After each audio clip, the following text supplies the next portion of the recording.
Are you ready for an unforgettable journey through Black history? This March, I'm inviting you to join me on an exclusive tour of Tulsa's historic Greenwood District, better known as Black Wall Street. You'll walk in the footsteps of history with living descendants of the Black Wall Street Massacre, explore the new Black Wall Street Museum that opened in 2021, and visit iconic historic sites. Plus, you'll get to dine at Black owned Southern restaurants and experience the vibrant culture of this incredible community. Don't miss this powerful opportunity to honor our ancestors and celebrate Black excellence. Spots are limited, so email me today at mike@nativebblackancestry.com to reserve your place. Let's make history together. How Afro get in front of my mother race. I ain't never been to Africa. I never been to Africa. Afro or Africa. Never been there. I'm not from Africa. I'm born and raised in Goose, Florida. I'm born in Goose, raised in Liberty City in the Poker Bean Project. Ain't never went to Africa. Ain't thinking about going there. And I heard it's a beautiful place. Yeah. And I know it's the motherland, yes. But not my mother, not her mother, and not her mother's mother. That ain't their land. America, real true land is right here in the U.S. soils. I'm not an African American. I'm an American. I was born on American soil. Saying that we all come from Africa, that's the biggest damn lie. Indian, indigo, black, natives, we the real indigenous tribe. I'm the original man of America, due to the might of conjugal E. So that means every single last race in this world come from me. So if I created you, how the fuck you on my land first? Trying to claim my shit, man, I've been history. My people was done the worst. You not no native, please just be honest. You really a $5 Indian. Pay $5 to take my land. You know you a fraud. You not one of them. The government changed our name just so we don't get no reparations. Colored, black, Negro, African American is what they changed our name to. We is the Cherokee, we is the Iroquois, and the Apache. We is the Cheyenne. We the Califians. We the American Aboriginal Native man. Common part. About slavery, but few discuss paper genocide. We did not all come from Africa, and most of us have Aboriginal roots that were stripped away due to reclassification and miseducation. As a native Black American and a member of the Muskogee Creek Nation, I understand the importance of tracing your lineage. If you want to learn how to trace your genealogy and apply for tribal citizenship, go to nativebblackancestry.com to schedule a consultation. They don't want you to remember this. You not no slave, you indigenous. Fuck how they painted them Indians. You went to war with the French and the British, man. Quite frankly, you was kings Merovingians. They took the women and men, made them prisoners, raised up the children to worship their images, set up a lab to the genes and they mixed them, and this shit get way deeper than your pigment. All right, ladies and gentlemen, boys and girls, hit the like button on the way in, subscribe to the channel if you're new, hit the Cash App or the PayPal if you support grassroots media, and let's get on with the content. This broadcast is really a little bit of community outreach, if you will. If you're a long-term viewer, you know that I do genealogy consultations. People also have the ability to hire me to trace their ancestral roots and show them how I was able to successfully trace my family's genealogy and get tribal citizenship with the Muskogee Creek Nation back in 2021. But you know what? There's wildfires going on. There's hurricanes going on. I mean, not everybody has the expendable income to pay for a consultation. And I feel burdened with purpose because unfortunately, there's not a whole lot of us card-carrying Native Black Americans out there.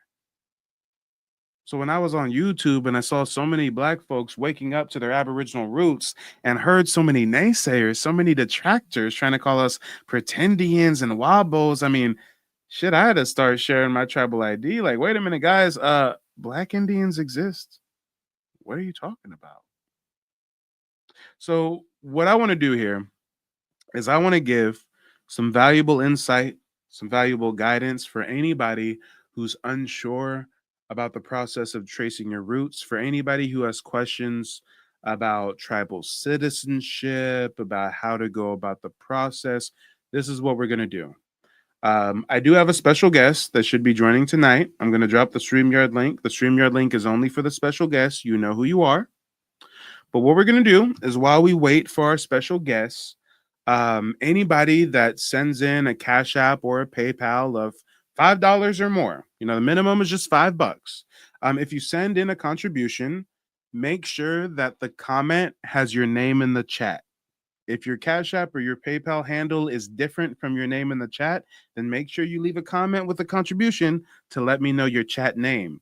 Because what's going to happen is when I get the contribution and I see your name in the chat, I'm then going to go to the chat. And whatever your genealogy questions are in the chat, I'm going to give you that one-on-one personal guidance and answer your questions. So, as the contributions come through, anybody who leaves their chat name with the Cash App or the PayPal, I'm going to look through the chat. I'm going to answer your questions in, a rather concise manner because I do, knock on wood, but I should be having a guest joining us this evening. I know it's pretty late. I think she's on the East Coast, but she should be joining us. I might have to email her, let her know the broadcast started.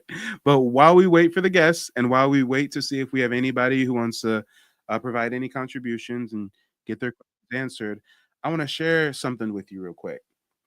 I want to share with you how deep I'm able to get with the research. Not every Black American cares about having indigenous roots. Some Black Americans just don't really. I mean, that's not what does it for them. But you know what they probably do care about?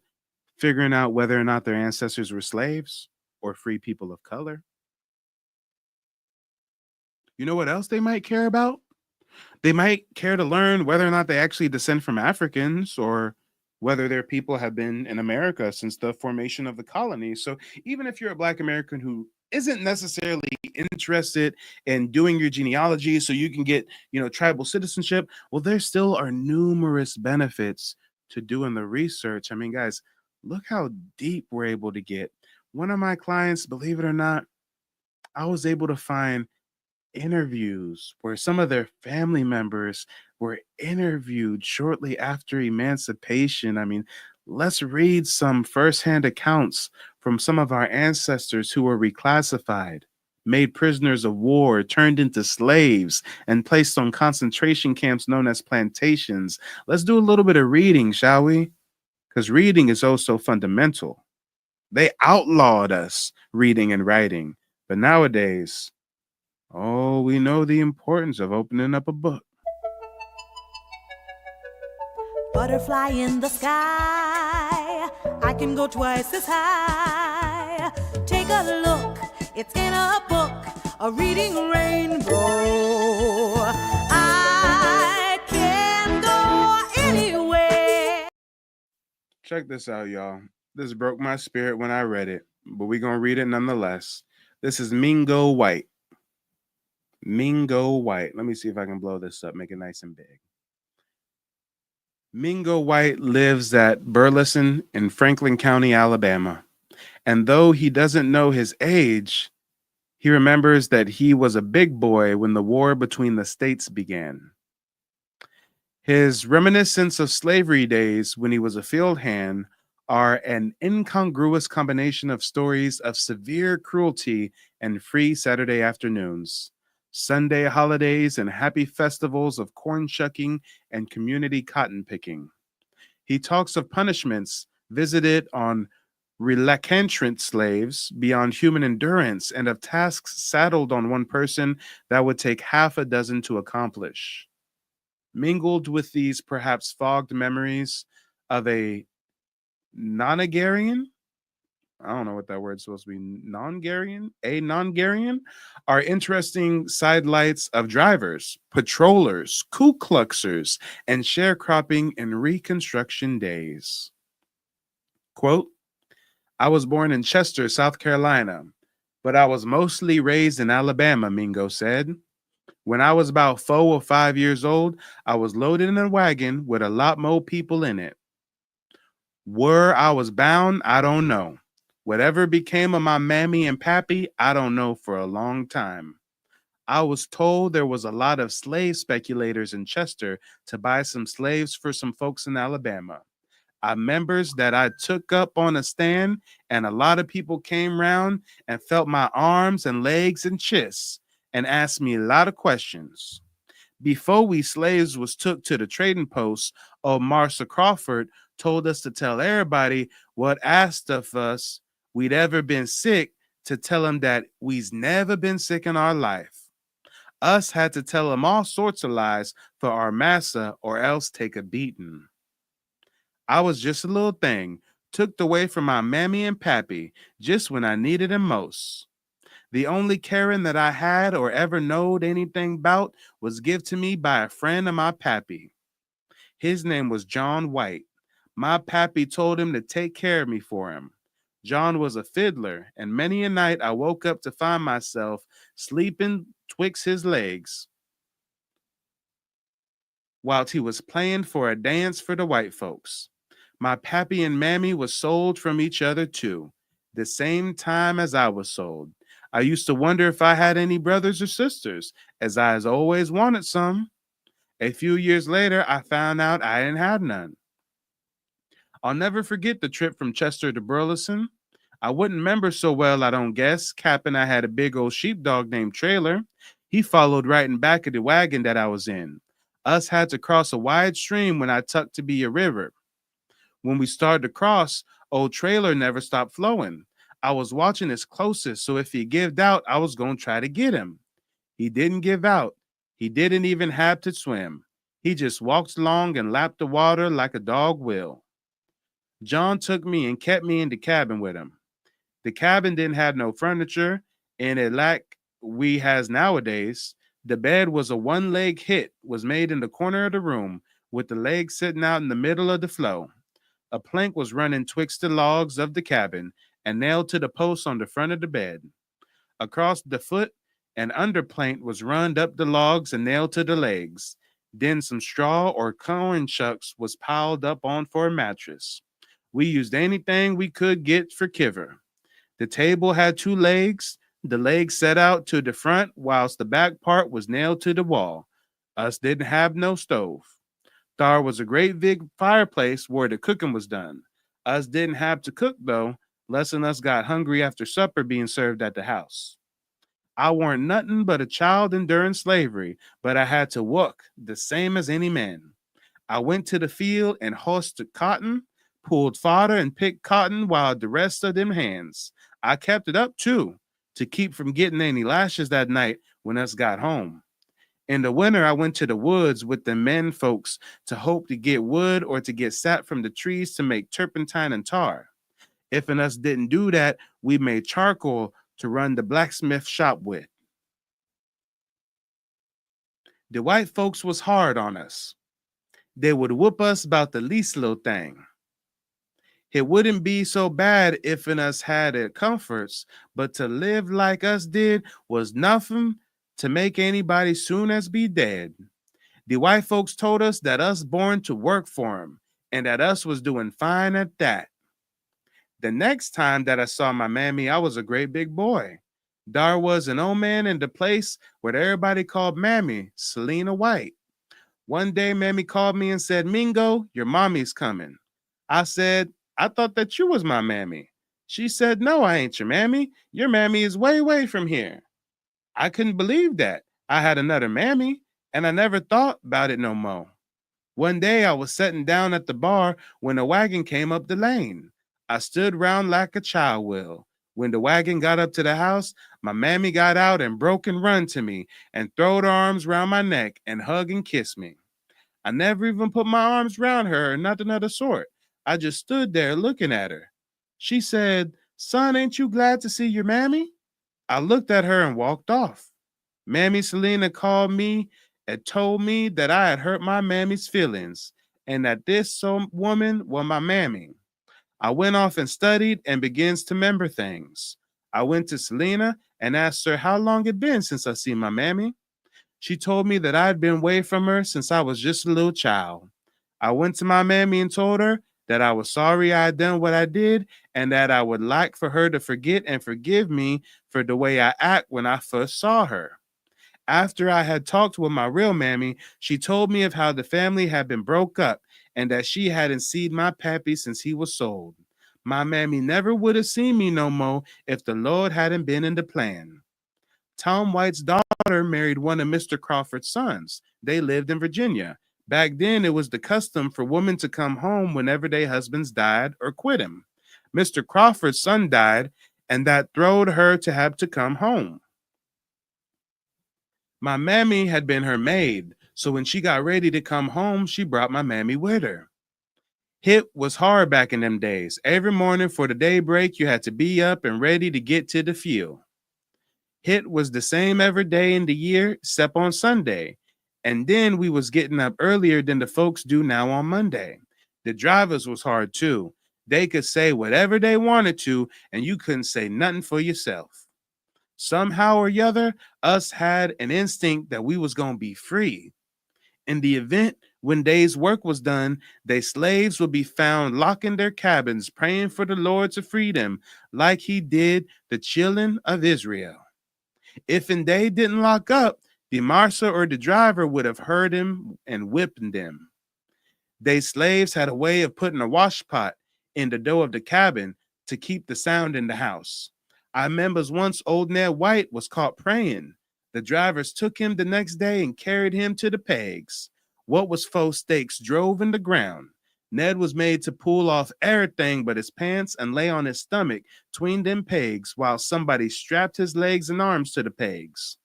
They then whipped him till the blood run from him like he was a hog. They made all of their hands come and see it, and they said us get the same thing if we was caught.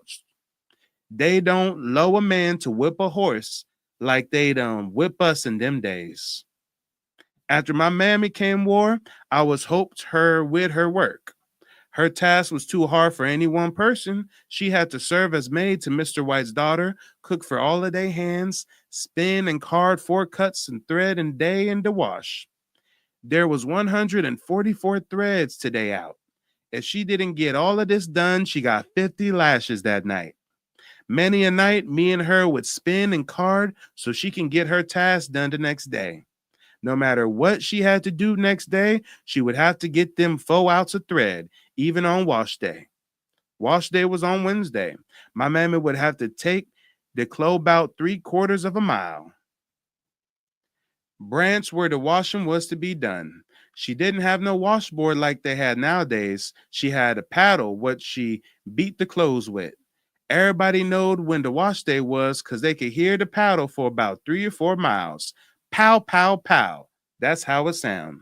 She had to iron the clothes the same day that she washed and to get them 4 cuts of thread. Lots of times she failed to get them and got 50 lashes.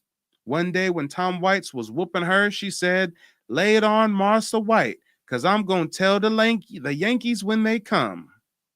When Mammy got through spinning the cloth, she had to dye it. She used shuck to make berries, indigo, bark from some tree, and there was some kind of rock, probably iron ore, what she got red dye from. The clothes wouldn't fade neither. They white folks didn't learn us to do nothing but work. They said that us weren't supposed to know how to read and write. Dar was one fella named E.C. White would learn to read and write during slavery. He had to carry their children's book to school for him and go back after them. His young master taught him to read and write unbeknownst to his father and the rest of us slaves. Us didn't have nowhere to go except church, and we didn't get no pleasure out in it because we weren't allowed to talk from the time we left home till us got back. If us went to church, the drivers went with us.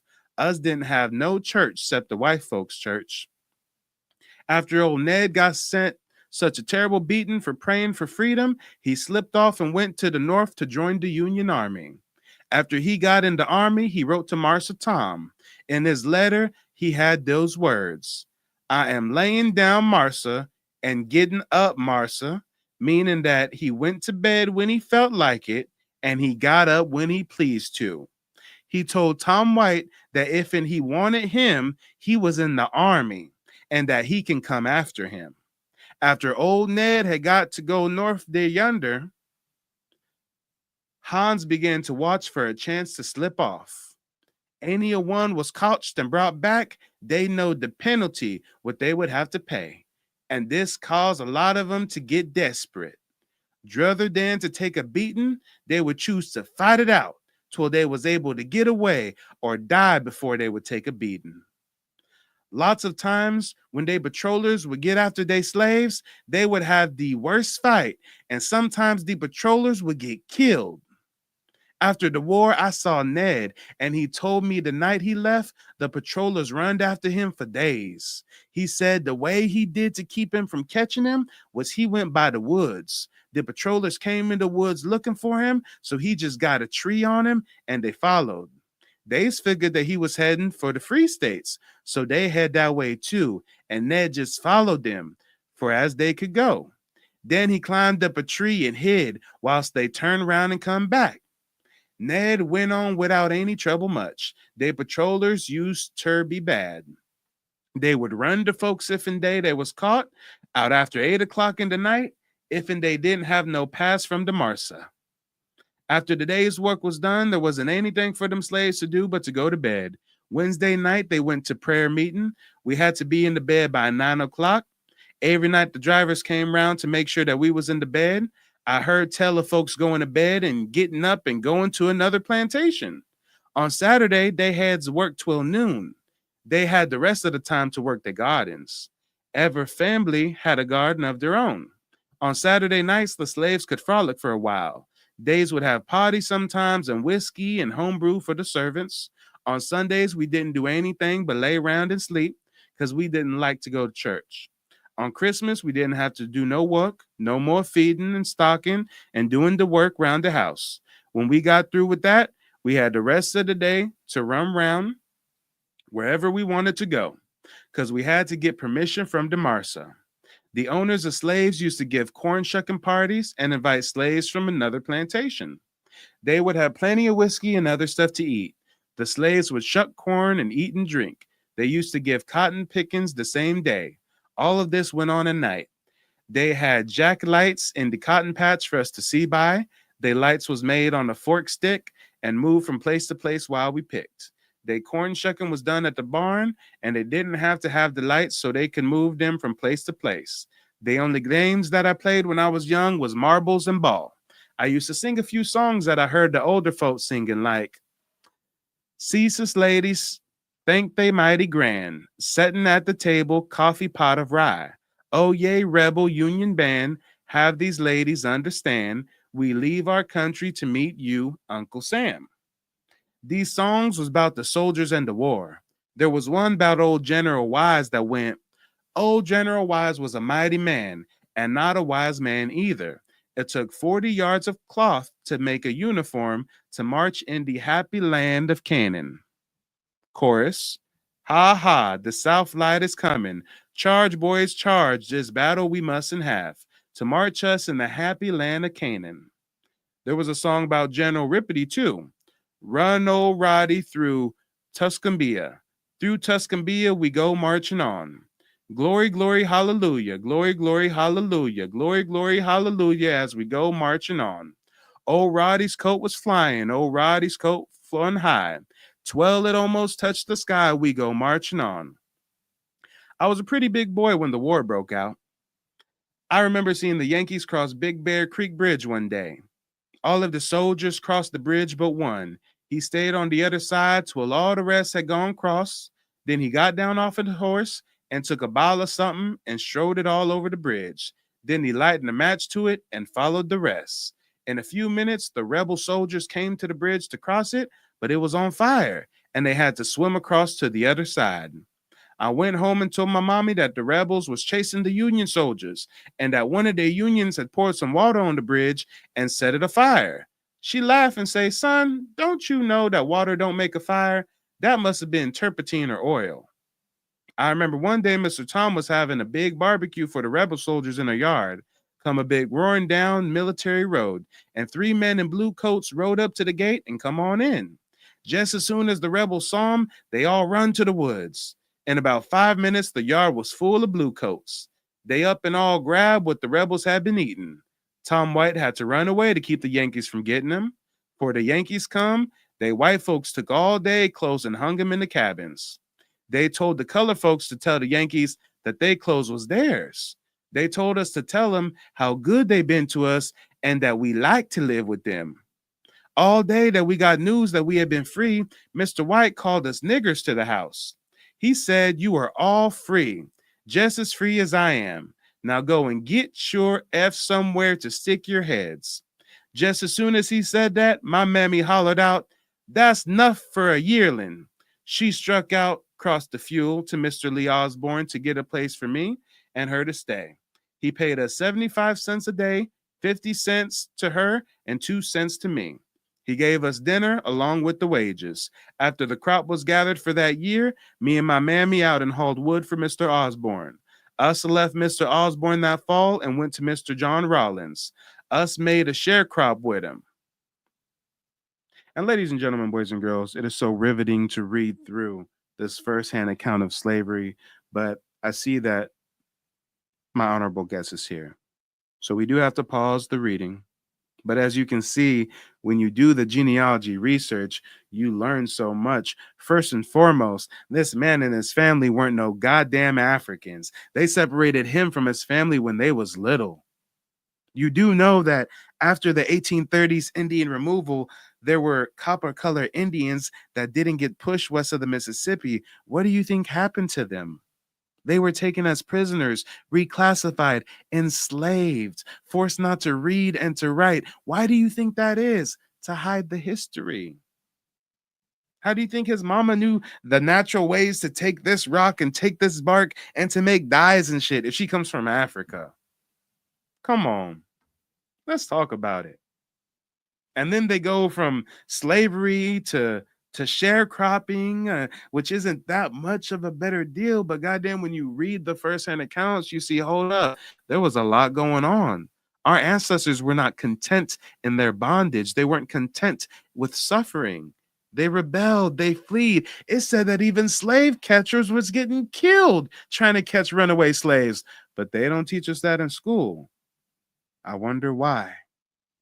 Come on, y'all. I wonder why.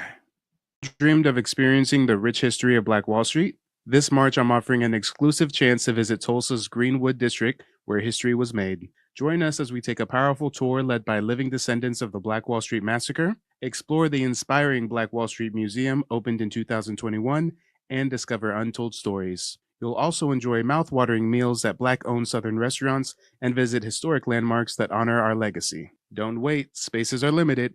Email me now at mike@nativeblackancestry.com to secure your spot. Let's celebrate history and build a connection to our roots. How you doing? My name's Major Wright.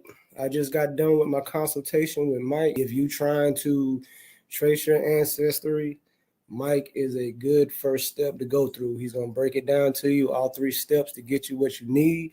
And if you want somebody to maybe do the research for you, you pay that price and Mike can help you too.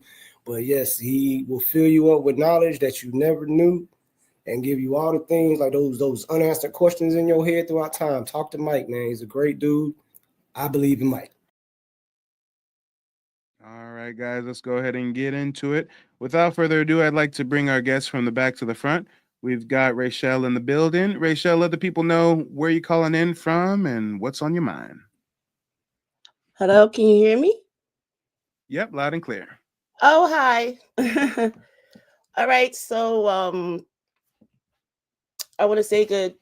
I mean, it's New York over here, so it's 12 a.m. So I want to give a shout out to everyone that's up and listening.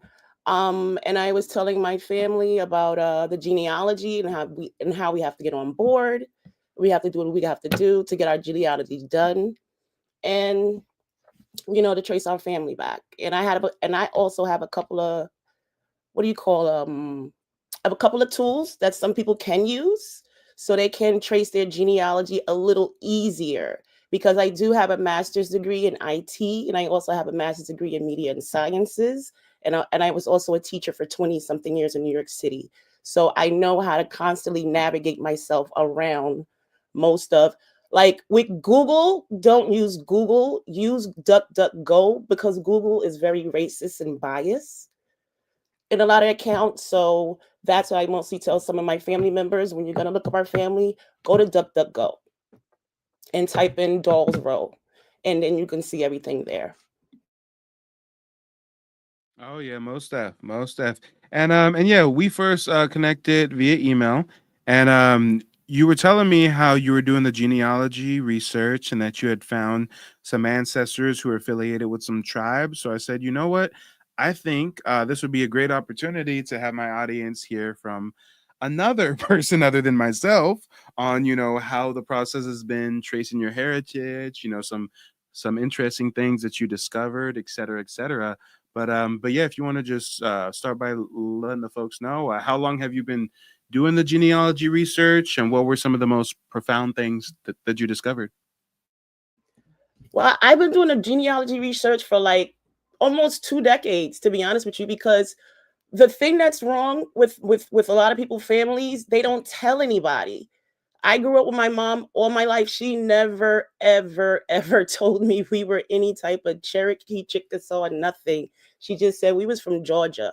I said, okay, but are we from anywhere else? She says, no, we just from Georgia. I'm like, oh, okay. And I didn't understand it. But now that I researched the history, due to Christianity, she had to forfeit all of her, her indigenous roots in order for her to assimilate into society. So that's the reason why I had a lot of problems, because my family kept keeping the little secrets here and there.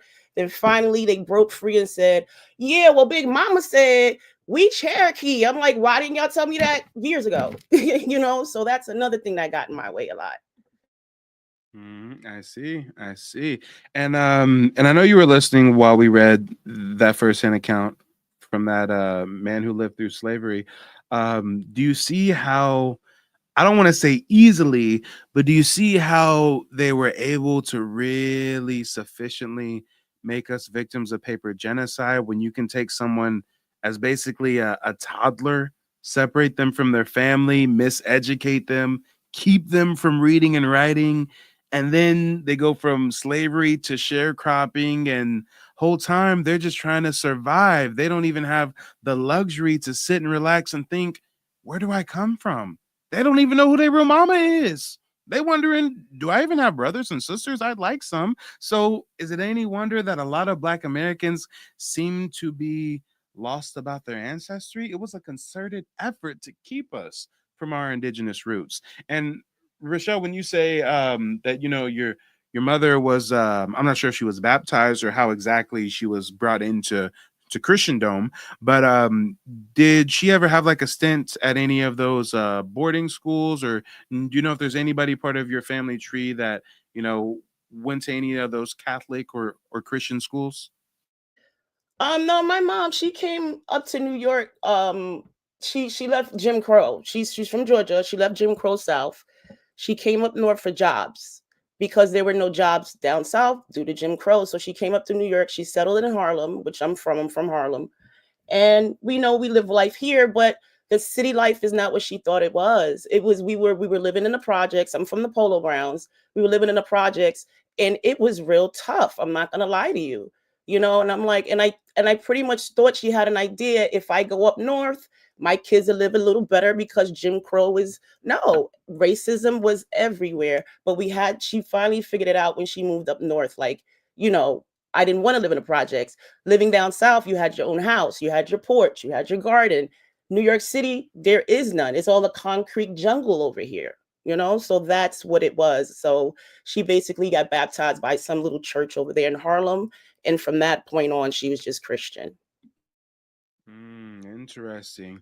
And I'm just thinking about how I'm just thinking about the spiritual impact that has on our people to take indigenous folks and have them go to a concrete jungle. I mean, to go from the South with the naturist environment to be in a concrete jungle, most likely sold delusions of grandeur, of a better life and better opportunities. The North is supposed to be the place to be, the Union, they're the good white folks that freed us. And you get up there to find that it's the same shit, just a little different flavor.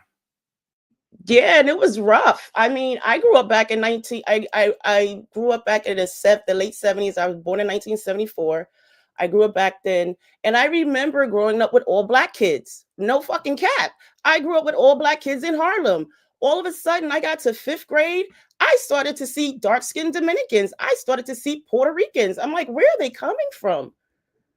Where are they coming from? And that just threw me a loop, because I'm like, how are we supposed to know who we are when these other sets of people are coming in here and telling us some dumb shit? We're African. No, I did my whole genealogy. There's not one effing African in my lineage. Where is it? I'm not like I'm looking for the motherfuckers because I'm not, but you feel what I'm saying though, right? Yeah, no, facts. I tell people all the time, out of the dozens and dozens of clients that I've done genealogy research for, I've literally only had 2 that had African heritage. And like one of their parents like literally came from the Caribbean type shit. So like the vast majority of Black Americans do not have African heritage, but we've been forced a whole lot of false history. I mean, they made that movie 12 Years a Slave. That reminds me of the public education school system. It's mandated that we're in that motherfucker for 12 years, right? Yeah, pretty much. I used to teach special ed here in the Bronx. Special ed is even worse. Special ed, you got to stay in there for 21 to your 21. Damn. Yeah, special ed is 21, and you still don't graduate with a high school diploma. You graduate with an IEP piece of paper saying that you completed this thing. You can't get a job with it. You cannot get a job with an IEP diploma. And most of these Black children have IEP diplomas. They can't get jobs. They can't get training because they came from the special ed system. So We acknowledge that there really are some children that are special needs. We do have to acknowledge that there are some Black youth that just have behavioral issues because of the environment they're forced in, because of them being forced to learn information that they know instinctually is counter to them. And because of that, they may get labeled autistic or get labeled something. So it's like, yeah, it's a tough cookie with that. It's a tough cookie. I mean, if you were to take me in grade school by the nowadays standards, they would have probably put me in special ed and called me autistic or ADD or some shit. But really, it's no. If it's a subject I want to learn about, oh, I'll go all in. But if you're gonna teach me about some bullshit, it's in one ear and out the other. No, you're absolutely right. I mean, my thing as a teacher is being that I'm Native American, I can't teach Caribbean kids. I can't teach them. I can't teach African kids. And the majority of the teachers in New York are Caribbean and African. How are they going to teach anything to these kids about their genealogy when they're not even from here? And it's like, how do you go about teaching these kids? How do you go about doing this? I want the kids to find a genealogy. I want them to dig, go to grandma, go to great grandma, look something up, find their last name, anything. So you can find on the genealogy search where your family comes from, because this is a serious issue at this point.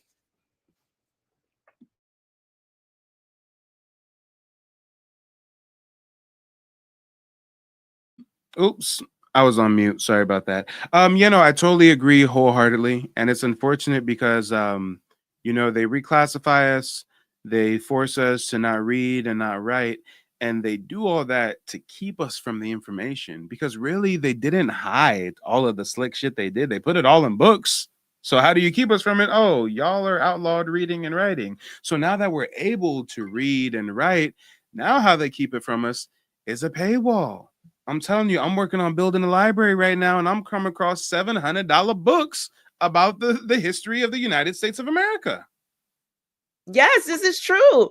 When I was going to college and doing my behavioral science degree, they had us buy BS textbooks that were outdated on purpose. And if we didn't bring it to class, oh well, you're deterred. You know what I'm saying? Like by the time you put information in these books that we can read, it still doesn't make any sense. It contradicts a lot. Yeah, them hiding our history in plain sight was done on purpose. It was done on purpose because they know that we don't have time to pay attention and look. We're like, nah, I'm gonna look at that later. We be doing this, let me do. No, pay attention to what's in plain sight. It's right there. It's like decoding something, So, I mean, that's what I'm telling people to pay attention.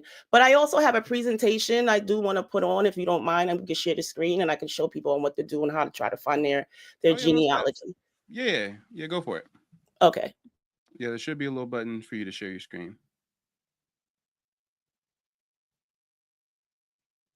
And if any of you guys watching or anybody watching the replay has any general questions about genealogy, just go ahead and post it in the chat or in the comment section. I'll make sure to answer the questions as they roll in. All right, there we go.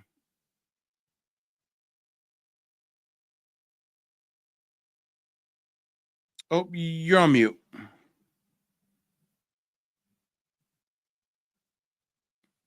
We can see your screen though. You're just on mute, so we can't hear you.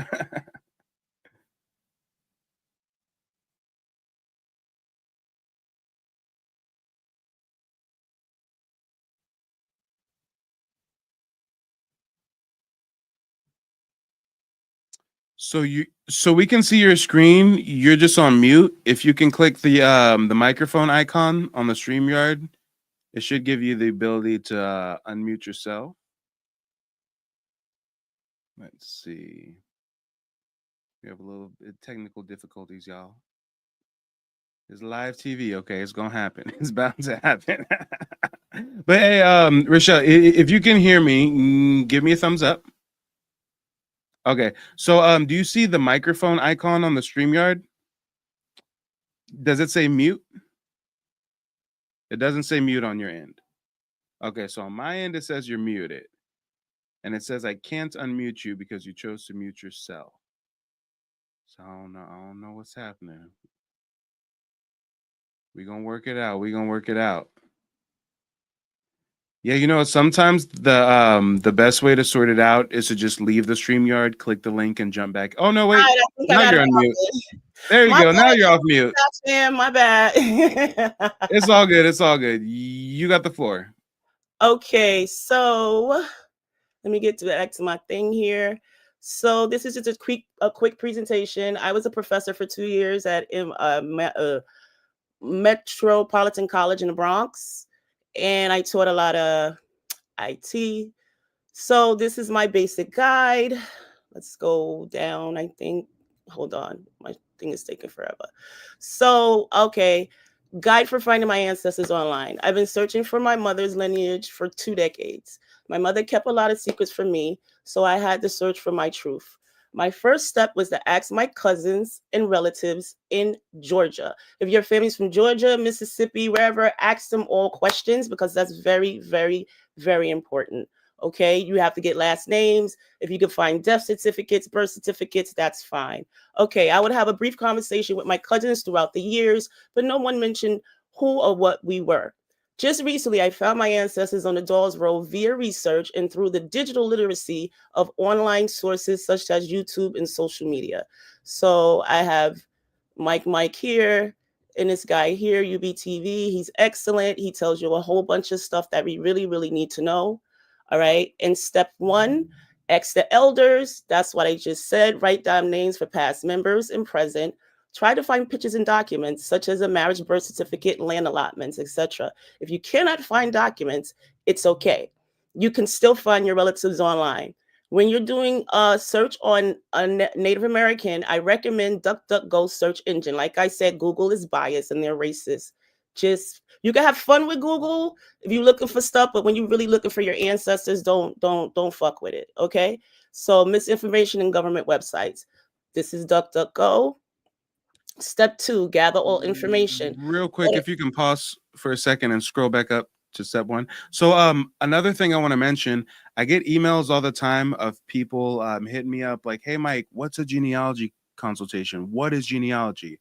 So just to kind of demystify the process a little bit for you guys, during those one-on-one 90-minute genealogy consultations, I actually share my screen with you and show you how you would find these documents she's talking about: marriage records, birth, death, land allotments, etc., tribal applications, tribal ID cards, you name it. So, you know, for anybody who's seeing this list and is like, okay, I understand step 1, but I still need more specific guidance, that's where the consultations come in. But I'm sorry for interrupting. No, you good, because that's when business comes in, because this whole thing is a puzzle piece. You're necessarily needed for all this because you're going to bring all those pieces together. That's what it is. You feel me? So gather all information, go to ancestry.com, create an account. Do not pay for the DNA test because it's bullshit. Don't pay for it. Okay. You can do it if you want, but it's just going to find your cousins and all of them. If you already know your cousins, we're not African. If that shit say you're Igbo and all that, don't believe none of that because we're not. Okay. So, and I put trust and believe, and I put like a little thing here for a video. And once you do that, once you go to Ancestry, you open your account. Your account is going to look like this. You're going to go in here to the search, and you're going to type in the first name and the last name. And then here, where it says place of your ancestors, they might be Georgia, Mississippi, Alabama, wherever you want to put there. If you want to add a marriage, you can actually click that and put the spouse's name. Like if you want to put your grandfather and your grandfather was marrying Aunt May, you put Aunt May and Uncle Tom, whatever. Okay, so you could put that. And then once you get down there, you're going to get here. The keyword, you really don't have to put a keyword because that's going to throw it off. You put select, male or female, then you go here and you put Native American. Collection focus is Native American. Don't click African American because it's going to take you somewhere else. This is an example of what your account should look like. After creating an Ancestry.com account, search first, last name, if available, place, year of birth, gender, collection, focus, Native American, click search. Okay, so this is how everything should look. First name, last name, place of birth. If you can find the year, you're lucky. I couldn't, and then you're going to have this after the Native American. You're going to have historical records. This is going to be automatically clicked, so you don't have to click that at all. Then you hit search. Okay. Now, after creating the Ancestry account, to try to use free, because you're going to hit a paywall. Like you said, you will hit a paywall. There was a time when Ancestry.com was free. Nowadays, nothing is free. On Ancestry, you use the engine to find family. Try to narrow the search down as much as possible. Okay? If you can't, it's okay. All right. Ancestry.com database is enormous. For example, when I searched for my family last name and state, I found so many families with the same name. My family last name was Johnson and Sadler. I found so many white Johnson and Sadlers. I said, this ain't my family. Where are they? Why these white people got my name? Whatever, so, and then DuckDuckGo. This is the second part. Go to DuckDuckGo, open a new tab, type a search engine, doors roll, click Oklahoma Historical Society. So you can actually come here to Oklahoma Historical Society, and you'll have your relative's name here, last name here, and then this is all tribes. Okay, if you don't know their tribe, you can just put their name here. Does anybody have any questions or anything like that? Let me know. It looks like we have someone in the chat that's asking if you can put a link to that video that you mentioned. Oh, okay, because this is my own thing, but I can actually create a link if anybody's interested. So, the best way that you can share that link for the video is if you just copy and paste it and then post it in the private chat. Then I can copy and post it from the private chat onto the YouTube chat. Okay, that's cool. So, and there's one more I do want to show you guys really, really quick. When you go to DuckDuckGo and you want the doll, you're going to type in dolls roll, search free. You're going to come here to family search, and it says dolls rolls convention enrollment.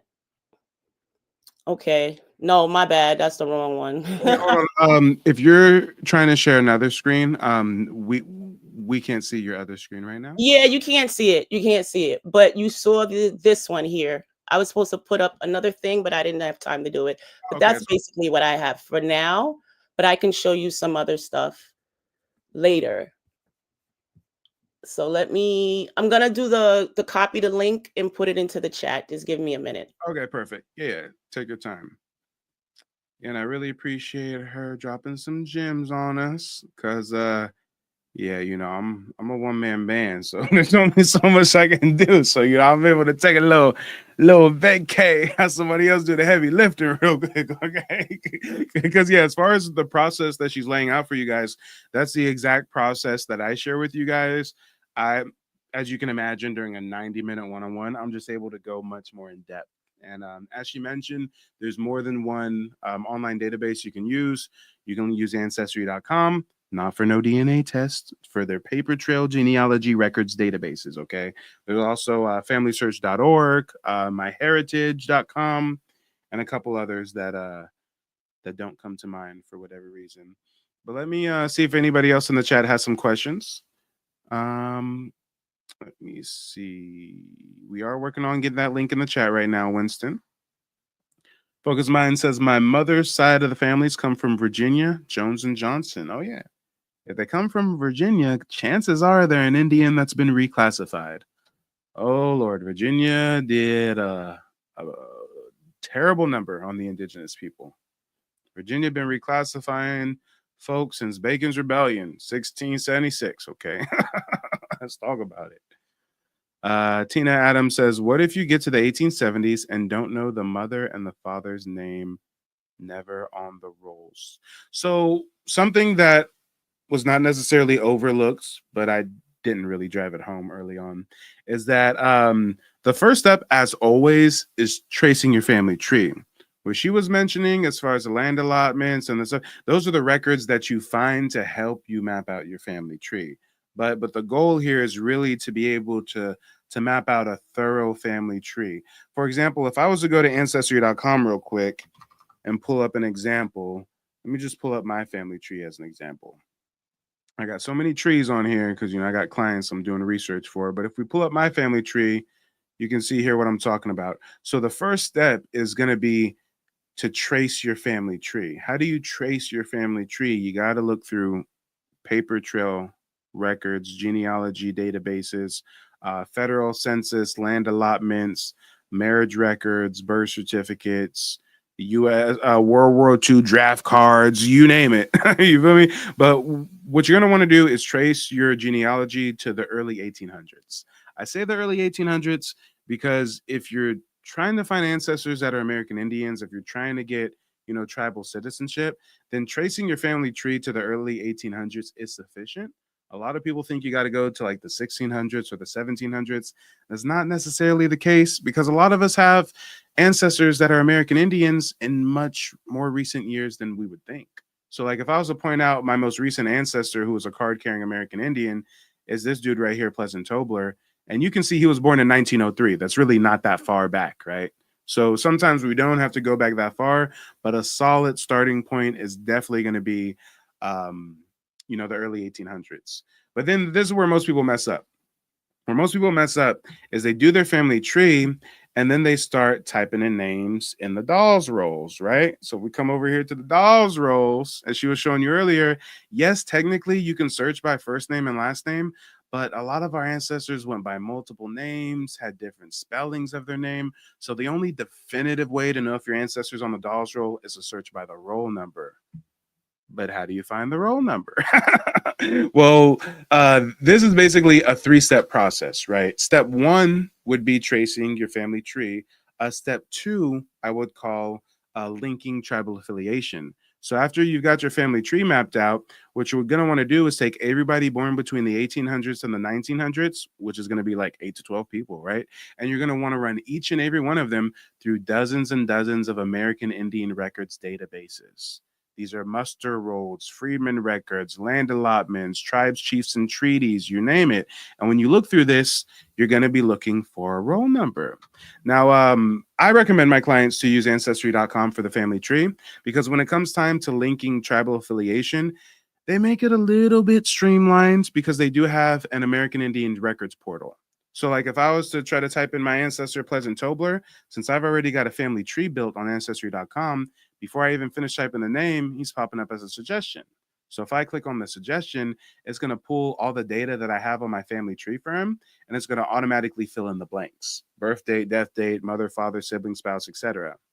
Now, when you click search, this is the time-consuming part. This is what Rochelle was talking about earlier. When you click search, you got a lot of people who are going to pop up with the same exact first name and last name as your ancestor. So you got to look through each document, make sure it's not just a first name and last name that's the same.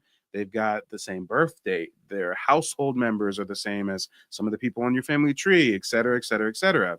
But if I click search, since I've already done this so many times, I've got some results pinned to the top. So I can show you some example of how Ancestry.com actually has scanned digitized documents. So right now we're looking at a scanned digitized index and final rolls of citizens and freedmen for the Creek Nation from 1898 to 1914. So now you'd have to look for your ancestor's name on the list. And you see how time consuming this can be. This is just one result for just one ancestor. You got to do this for multiple ancestors, multiple databases. But this is kind of in alphabetical order. I'm looking for Pleasant. So here's Pleasant Tobler right here. Pleasant Tobler. So when you find your ancestor, you confirm the information. It's 2 years old, male, blood quantum 1/2. And this 4-digit number right here is going to be the roll number. Sometimes it says roll number. Sometimes it says enrollment number. Sometimes they don't say nothing. It's just a 4-digit number by the name. But either way, you need that 4-digit roll number. Another example of how these documents might look. This is a different document. Scanned, digitized, handwritten, Pleasant Tobler. There's the roll number. When you do this kind of research, the documents that pop up for your ancestors are going to look vastly different. But what you want to find is that roll number. Because then once you find the roll number, you can come over here to the dolls roll, type in 1017, do a little scrolling, and there you go. We got Pleasant Tobler on the dolls roll, age 2, male, blood quantum 1/2. There's his roll number, and he's listed as a Creek by blood newborn. So that would be step 2, linking tribal affiliation. Now, step 3, when it comes to applying for citizenship, that's the most difficult part. But, we got to wrap up this stream here shortly, so I'm not going to get into all that. But it's difficult for a different reason than you would think. The citizenship application isn't rocket science. It's just like filing for a passport or a driver's license. But understanding your valid citizenship claim can be difficult because they kind of had a brown paper bag test back in the day where if you were too dark, they labeled you a freedman.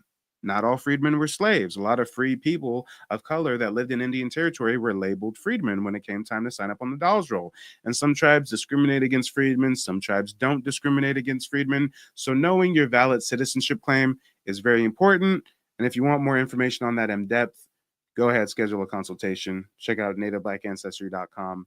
You know what to do. Yeah, Ty, they was doing pencil tests for the hair, the whole 9.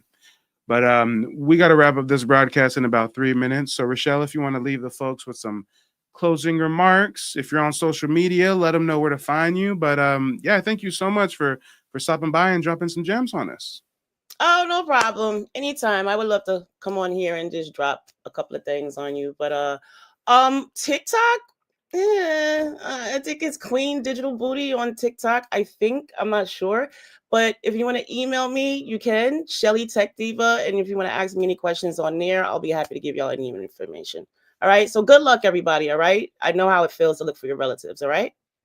Yeah. Well, thanks for stopping by, Rochelle. And yeah, I'll email you and we should definitely do a part 2, maybe next Friday or something. I'm sure you've got a wealth of knowledge for us. All right. Talk to you soon. Well, ladies and gentlemen, boys and girls, we're going to go ahead and wrap up this broadcast. Just imagine. If this is how much game we can give you for free, imagine what kind of game you can get during a one-on-one 90-minute consultation. I mean, just imagine. Just imagine. So Cyrus is asking what's her email. You know what? We've literally got like 2 minutes before I wrap up this broadcast, but I have her email. So let me go to my inbox real quick, pull her email, put it in the chat because I want you guys to be able to reach out to Rochelle. Again, not everybody has the ability to pay for a consultation, to hire a professional genealogist. And Rochelle seems to be a great resource. She said she was a teacher for a couple decades, I believe. And this is her email, shellytechdiva@gmail.com. And you guys already know how to get in touch with me. But I thank you guys for tuning in, for showing up and showing out. I'll see you guys later. Peace. They don't want you to remember this. You not no slave, you indigenous. Fuck how they painted them Indians. You went to war with the French and the British men. Quite frankly, you was kings, Merovingians. They took the women and men, made them prisoners. Raised up the children to worship their images. Set up a lab to the genes and they mixed them. And this shit get way deeper than your pigment.